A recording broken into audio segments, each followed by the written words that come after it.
everybody, welcome back. We're doing another Marvel Future Revolution video. We have a special guest, one of the lovely, most pleasant people on the planet, Mr. Half Send. Hello, how are you? I'm good. How are you? I'm good, good. You can't see this right now, but we've got our cozy fireplace in the background over here. So it's a nice romantic setting, wonderful, comfortable cottage setting. One day I'll learn how to green screen you into these and it'll be even cooler. But so anybody who's watching this, feel free to comment below and teach me how to do that. I got to use my Google machine. So, yeah, man, I can't do it either. I don't know how to... I'm like, well, I know I can do it for me, but I don't know how to do it for you. So anyway, so today's topic, you know, you and I have talked a lot about the game, population, you know, ways to improve, stuff like that. You and I just shot a video on your channel, which as we get into this, why don't you tell everybody here where to find you? I am on Half Send. It's just Half Send. It's half a send. So if you were to go 50% on a full send, unnecessary, just halfway. The S is a 5. That's a marketing thing, actually. That is a it's a play on 0.5, which is half. Yeah, like it. It's a real thing. Yep. Yeah. So Half Send is where you can find me, and I'm on the Discords. And pretty cool thing, I added this up the other day on the Discords, where you can find us and talk to our alliance, get game tips, all that jazz. Since the game's come out, over 125,000 messages inside of our server. Wow. Yeah, crazy. That's impressive. Crazy. Very impressive. Yeah, it's a fun place to chat, that's for sure. So, and if you've never checking out Half Send's videos, they're amazing. Does a lot of damage lab type stuff, good deep dives on characters, etc. And we like to talk about the health of the game. And in this conversation, I am about to pull up. You sent me this earlier, and on your video, I was seeing it for the first time and kind of, you know, just expressed what I thought a little bit. You talked a bit about ways to improve the game. So before we do anything like that, I don't know what direction this video is going to go. But as I saw these numbers, I was kind of like, the first reaction, I was like, man, that is not as high as I would have liked. Not just on, we are on the Omega Flight server. And for anybody who's looking at the image that's over here, just off to the side, I know it's a little bit hard, the color coding there, you know, it's black on purple and blue, but it basically from the top to bottom, it goes, it's Sakaar, Hydra, New Stark Cities, Central City, Nowhere, Omega Flight, Midgardia, Dark Domain, Jotunheim, Asgard, The Raft, Vision Core, Xander, Shadowlands, Titan, Wakanda, Frozen Peaks. In each color section, it goes from America West to the purple, which is America East, to the blue again, which is Europe, to the purple, which is Asia, and to the blue section, which is Southeast Asia. So we were on a mega flight, which if you look at the number there, it's 19. And you know what? Actually, before I get into this part of it, shout out to Who is Deathpool, who put these together. The way that this was done, not necessarily perfect science, but it's darn close. He went in through and he's got a character on every single server in the game. And some point throughout the week, or right, maybe the last day, goes into a battle challenge and finishes like the first one. And that's his rank. So he's like, you know what? This is about this many people on this server because I've probably done the worst versus everybody else, at least who is active, right? That's pretty fair, right? Yeah, I feel like at the lowest, like just off the bus, just start playing the game today. Once you're, do you know what level you get access to Battle Challenge? Ooh, I don't remember. It's early-ish because I remember one of the quests make you do it. It's before 40. Yeah, but my assumption is you could at least get into where you can accomplish several of them the moment you have access. Yes, I would say. I think so too. Yeah, so I feel like this is pretty accurate. This is real close to what the player base is. Yeah, no, and someone logged in and had the foresight to do more than one battle challenge, and they were at you know, is that real time numbers? No, but it's pretty darn close. Yeah, and I mean certainly there could be a handful of players not trying it that week, etc. But you know, he's done it for a while and he's got a good feel for it, and these numbers are fairly consistent with that. So while the exact digit might not be there, we're talking, you know, look, it's in the 4,000 to 5,000 range. It's the 1,000 range. It's the, you know, whatever. It's not 10,000 versus 1,000. Like, he's close enough. You know what I mean? Mm-hmm. So for that purpose, I'm okay with this and looking at it. Now, my first reaction when looking at these is I obviously look for Omega Flight. We're both on the soft launch server. We both played since day one. You went really hardcore since day one, playing a lot. I took a more casual approach playing, just kind of felt it out. And I think our population's gone up a little bit and gone down a little bit. Actually, I think it's gone down since original. But I saw when it was just under 2,000, I was a little shocked. I was like, I thought it'd be between 2 and 3, but I was really hoping to be closer to 5. For our specific server, do you think that, I mean... How did you feel when you saw 2,000 for our server? Not surprised. Okay. I guess I just hoped I would be wrong and it'd be more in the 3 to 5 range. My low guess was 2, and to see it was confirmed, it was like a little. Yeah.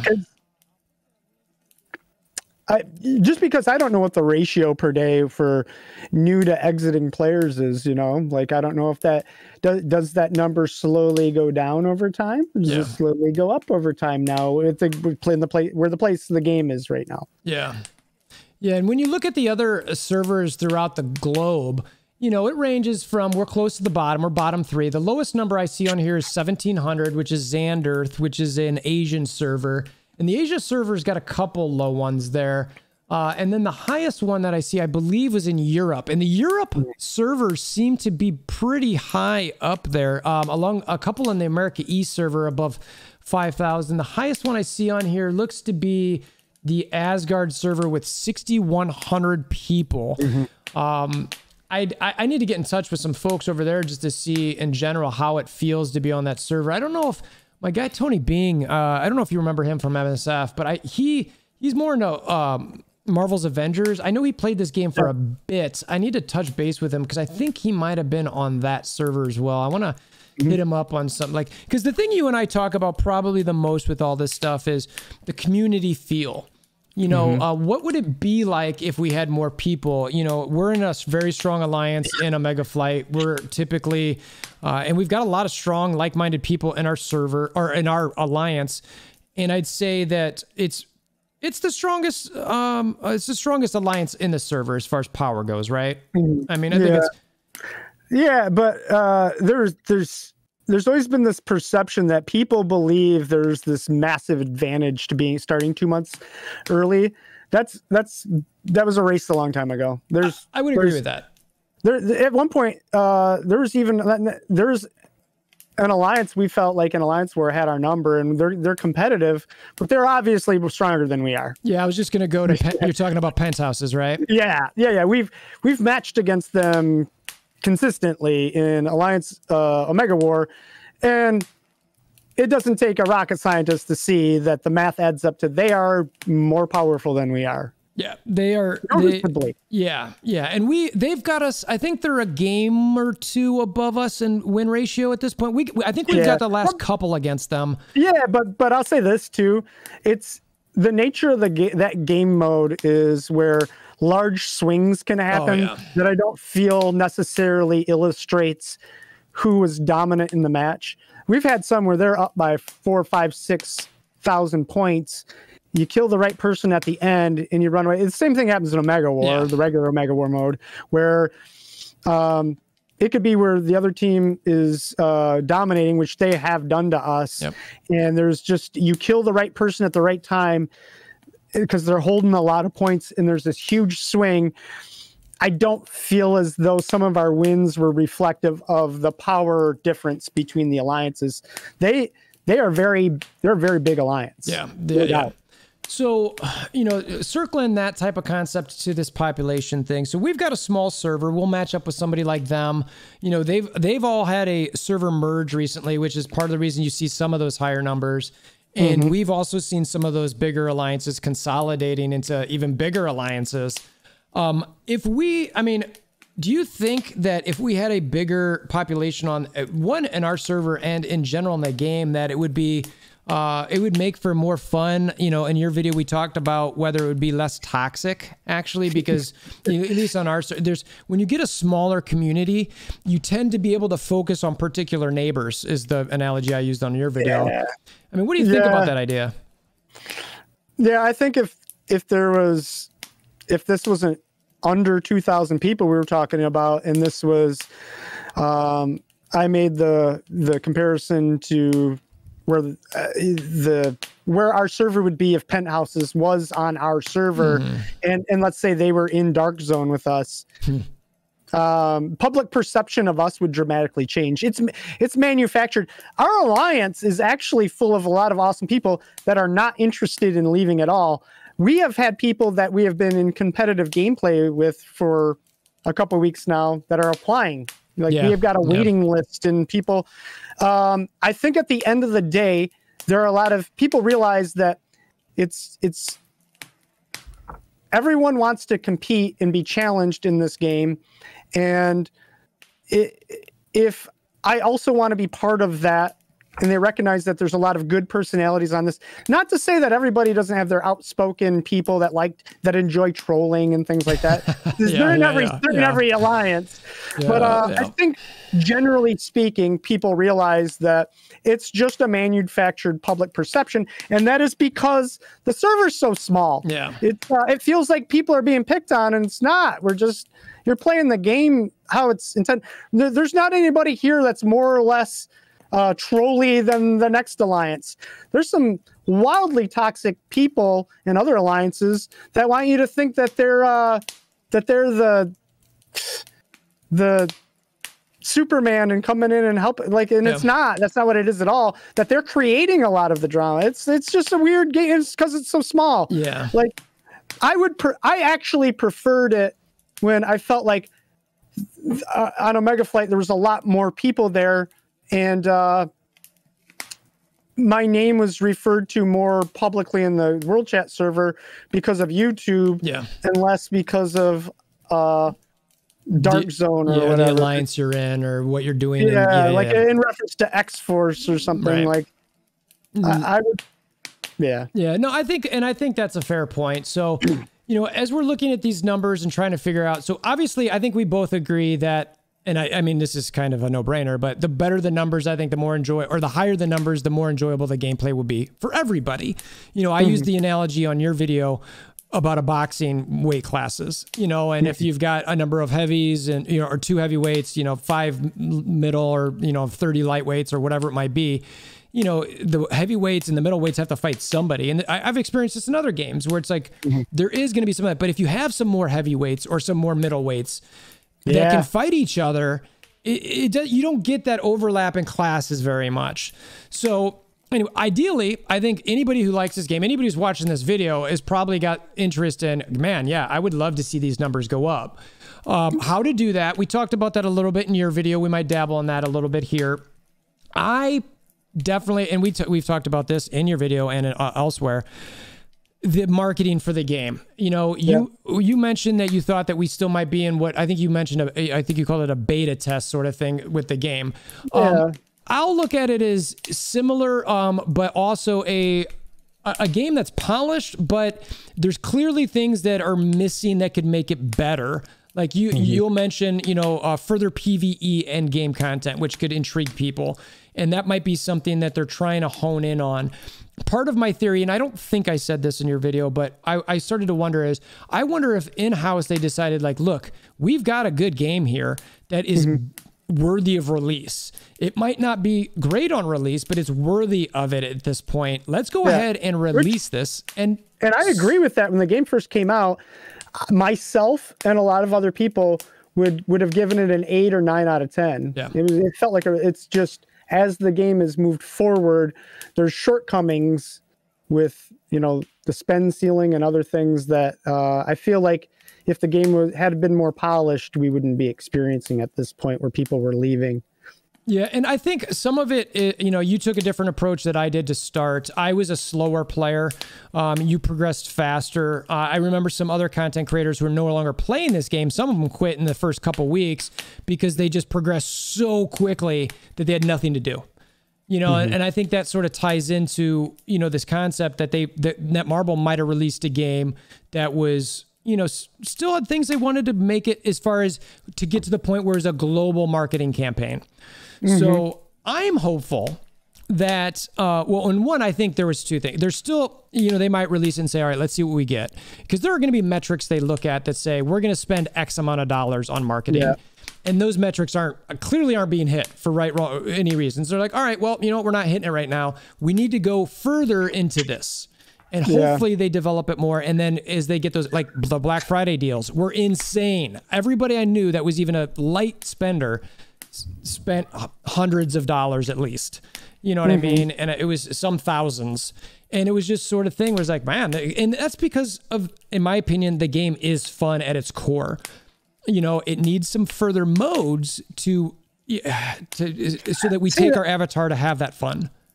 I don't think it needs more of them. I think it needs to polish the ones it has and make them. Yeah, that's really what I mean. Their potential. Yeah. The only thing I could say is, well, if Blitz isn't quite long enough to feel like a dungeon crawl, but if they, you know, I've said this a million times in other videos, if Blitz was more like a raid, then raids in this game aren't raids. Raids are closer to blitzes. They're just boom, you're in here with the ball. But the blitzes are a bit longer. If we had actual one-shot mechanics that we had to evade and get through, where the end boss, make all the blitzes level 110, scaled, high difficulty. Yeah, I feel like that would be a great first step in creating some PvE content that like Thanos Invasion. I think intrigued a lot of people. It made me like the game a lot more in a PvE sense, but the game needs a true dungeon crawl where people are fulfilling roles, give Captain America a purpose, you know, taunt tank type. You know, as you were saying that, this is a dungeon crawl aspect, but tell me if you'd like to do this. So Blitz, staying on Blitz, dungeon crawl, we're staying on the dungeon crawl. So every day you have the option to do Blitz 3 times for free. I'm going to change it to 3. Because it's longer. So I don't want you to do it 5 times. You can do it 3 times. There's all of the different, you know, levels of it, where it's Kingpin, it's Zola, it's Nebula, it's, you know, a Dormammu. You can still pick one of those. And they're all level 110, like you're saying, but each one of them has a loot box at the end of it, just like it would be in... Did you ever play World of Warcraft? I don't know if we talked about this before. No, I played EverQuest 2, Black Desert Online. I played all of them but World of Warcraft. Yeah, I mean, but they're all similar. You run a dungeon, you get something at the end. So in this Blitz, you're able to run it X number of times a day. I'm going to go with 3 because I'm not trying to get you to run it, you know, a million times, but of course there's going to be a mechanic where you pay for 2 more runs a day, but because each Blitz / dungeon crawl run is going to take you 30 minutes, 20 minutes, depending on how strong you are, you know, and it'll be hard at first, but become easier as you get more powerful. And as you get to the end of that dungeon, or that dungeon crawl / Blitz, the boss dies. There's 1 to 2 drops. Maybe everybody gets a drop, or in WoW, there was like 2 drops, and you'd hope it'd be the one for your character. And if it was, you'd get it. Certainly in this game, we want to make sure that everybody gets something. But if it was something like that, where it was a 20-minute dungeon crawl, you do it 2 to 3 times a day with an option to buy 2 to 3 more times a day with crystals. How are you feeling about that? I would prefer, I think it should be more about fun and less about FaceTime, where am I remembering this right? But was it 3 for every single Blitz that you would do for rewards, the old version? So it was 3 times 3 of 10. each one. 3 of each one. Yep. Was it 9 or 10? Dormammu wasn't there, so it was 20 through 100. Yeah. Was 9. Yeah. Okay. Yeah. So it was 3 times each. You're talking about 27 times then, and there was no trade for your time for fun. Right. Now, ultimately, if they made the blitzes longer and feel more like a dungeon crawl, they're much longer, and there were the things that they implemented to make those that mode challenging, to where you There's one shot mechanic. It's similar to like Thanos, yeah, where it was, but it was longer. They had actually used the word dungeon in an explanation they had for Thanos Invasion before it came out. I got really excited, and then I felt super let down. Yeah. If they did that with Blitz, and there was a high challenge rating that was kind of universal challenge rating, where 1.2 mil and a 2 mil character could rub shoulders, feel like they got the same outcome at the end for the challenge because of the mechanics for one-shotting in the game, and it was longer, more challenging, and I only needed to do it like 2 times and had the option to buy into more. That would check my boxes. Yeah. Profoundly. Yep. No, I would agree with you. And I thought of that concept, you know, obviously not the dungeon crawler, but that specific that I ended at the tail end there as you were sort of talking. I was like, you know what, man, this is not that hard to do. They've already gotten most of those have, playable atmospheres, or there's already all the playable atmospheres in game that they can use and literally transport it to a server and go in here and do what we just discussed. So, I mean, look, we'll see what happens. I personally think that it does need something like that for it to grow. Because to me, if I was Netmarble, there's clearly 2 different types of players in this game. There are players who, maybe 3. There are players that definitely like PvP, and there are players that like PvE and kind of don't like PvP. I'm putting them in the same boat. You know, and same thing with it could be but there are some players that clearly don't want anything to do with PvP, no matter where it's at, no matter what is clearly intended from the game mode. So as far as my character goes, my Iron Man. Yep. I am at the top for like PvP stats and how I built the character, and then I have a set of cards that I use for PvE. Full disclosure, I actually historically dramatically prefer PvE. That's true. And like every game I've ever played, I have shied away from the PvP element, not interested in it. In this game, the way that it's created and structured, if you want to play in the end game, you have to learn to like PvP. And it's typically, like I said, historically, this is like my first real venture into PvP gameplay, really. I'm not somebody that comes from a background of, like, we had guys that were previously in our alliance where they lived for PvP. Yeah. Like, that was their jam. Yep. I'm actually not one of those. I want a dungeon crawler more than anything. Yeah. I feel like if you play this game, you're going to be left feeling unfulfilled on the PvE end, and you have to learn to like PvP.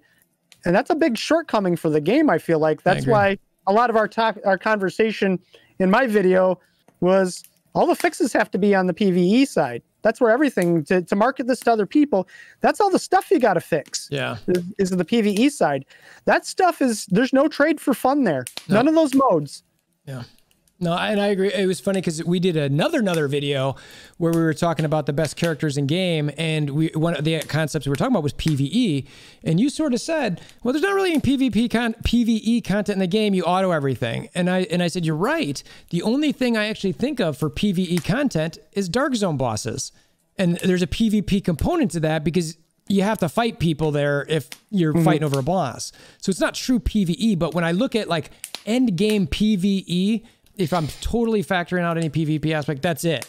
And so it's kind of like, okay, if I want PvE content, where's my challenge? That's the only way for me to measure up something right now. And it's like, I think you're right. The shortcoming there that hopefully... Yeah, it's pretty profound at this point. Like we broached this before. If you're even a free / cheap to play player that's got two maybe tops 3 months in, and you're even the least bit of a tryhard, you're autoing solo if you so chose to. In some circumstances, the game even leans into that. If you can get if you're built properly in the right power level, sometimes you're doing yourself a favor to auto queue. Yeah.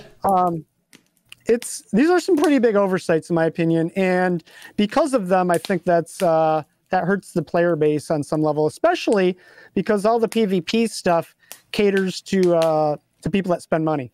Yeah, yeah, no, and that is true. I mean, the game is I call it pay to progress faster.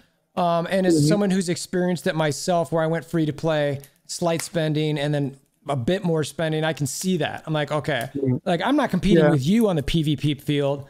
I don't even think I could compete with you on the I'd have to have a miracle of a boss that just stuck around and like constant, like amazing snipes for me to even come close to competing with you on PvE. And you probably have to be autoing and going to get a drink or something. But you know what I mean? But PvP, it is, I mean, outside of somebody like, you know, I'll bring up Flash. He's a member of our alliance. He is a low level, low power Black Widow, but his skill base is top notch. And I've seen him beat some top level players. So there's certainly some skill aspects, but it helps to have some of that, you know, faster progression. And I will say that there's a certain threshold of your power number, where the difference between like a 1.5, 1.6 player, where the actual number difference of like a 2.1, it's all gravy. The variables they really do come down to a lot of RNG and what character it is that you're playing. I'm just going to say this, a 1.5, 1.6 dialed in Spider-Man in PvP. It depends. Like, let's say this, let's say there's a 2.2 mil Doctor Strange on some server, right? Yeah. I bet you the right 1.5, 1.6 Spidey will house that. Unless the guy is just really dialed in. Captain America, and like I said, depending on what the character is and how it's built, that power level, that power number starts to matter less and less. Yeah. The active dodge trait is so OP. So if you're a Captain Marvel and you're a Spider-Man built the right way, that power number becomes mute at some point where nobody can hit you. Yeah, you can't be hit. It doesn't matter what the other guy does. Yeah. I have video that I watched. A friend of mine sent it. He's actually from our competitive alliance. It's of him facing one of our players. And it was just, he wanted to show me, because we were talking about the active dodge thing. Yeah. And he shared with me a video of him facing one of our guys that had perfect gameplay. Yeah. And he said, and I won't get into their names or anything like that. Yeah. But it's how the conversation went. I watched it and went like, and it was a Spider-Man actually in a Captain Marvel. And it was a 1.8 mil in a Spidey against a 1 point. I don't know what our Captain Marvel character is, but the long and short is, through the entire match, this Captain Marvel was able to use the iframes with the active dodge and become unhittable through the entire match. I've actually seen it before where a not top 10, but up there, Captain Marvel in an Omega War that I was in on the other side, this player had 10% health. Oh, yeah. In Omega War, sat in the middle of the spires for, I swear to God, 2 minutes, and no one could kill them. Which is and was insane. Confident. Like, you knew that he knew if he played that right, somebody at some point got lucky and took some health off of him, but he was aware that he could probably sit in there, and there was a chance, if RNG and everything lined up, where when the person hit the attack button on them and they had their active dodge trait back up, that they could remain unkillable. And this is like, at the time, I'm going to guess this happened a month and a half ago, maybe.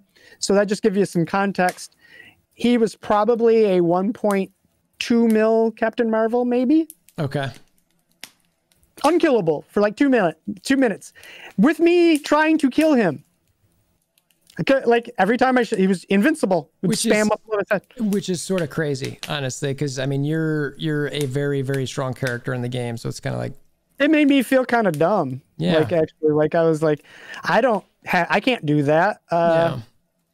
So we went down this path because we started talking PvP a little bit. So clearly there's some aspects of PvP that need to be fixed. And so people don't go down that path, or people who don't want to go down that path have an option into PvE. They need to fix some of the stuff we've talked about a little bit here. We talked about, you gave a bunch of good suggestions. I definitely recommend going to check out what he had to say on his video. I'll try to get that in the description below, depending when we both post and all that sort of thing. But, yeah, man. I mean, I'm going to put this server count up here one last time. I took it away for a little bit so we could... not that one. I have the wrong thing up there. Here we go. There we go. So I took it down so that everyone could see the grandfather clock. And... look, I hope that we can grow these numbers. I think some of these suggestions that you've thrown out there, that I've thrown out there, that can make this game a little bit better and people could enjoy it some. And hopefully the health of this game, which I think that's probably going to be where my thumbnail leans into, we'll see, can continue and improve, and that they can do some marketing. Because I know I have fun. I love playing with people like you. I love some of the competitive nature on the Alliance war stuff, and even the Dark Zone stuff, which comes with a bunch of drama that I'm not even going to get into that. But, you know, I do enjoy competitive gameplay. So I appreciate you stopping by. You know, as always, we kept it under an hour here, so not too bad. You know, but we're about at the 30-minute mark. Anything else you want to say about the population or anything else that we haven't covered? I think there's some excitement. I don't remember where this what notes this was in, but I think they did allude to one point that we were talking about state of the game, the future of it. They did allude to a while back that there's more balancing changes coming, and I believe maybe they said January. We can just hope that as time goes on, maybe they'll listen to some of this feedback. Things will happen to the game, and I'm optimistic, and the game has a ton of potential. So we'll see. I think the people that have stayed to this point see that potential, and they're just hoping the stars fingers crossed, right? And, I mean, you and I are obviously a couple of those, as well as this, you know, probably, you know, many of these 71,000 people on this list. So, So I appreciate your time as always. Love you, brother. Again, I mentioned at the beginning of the video, go check out Halfson on the YouTubes. Good human being. Love his soul very much. Very nice, kind person, and a great person to min-max and compete with every day. Hammer down the like buttons, click notification bell, subscribe if you like, all that good stuff. And until next time, hope you have a wonderful day. Bye.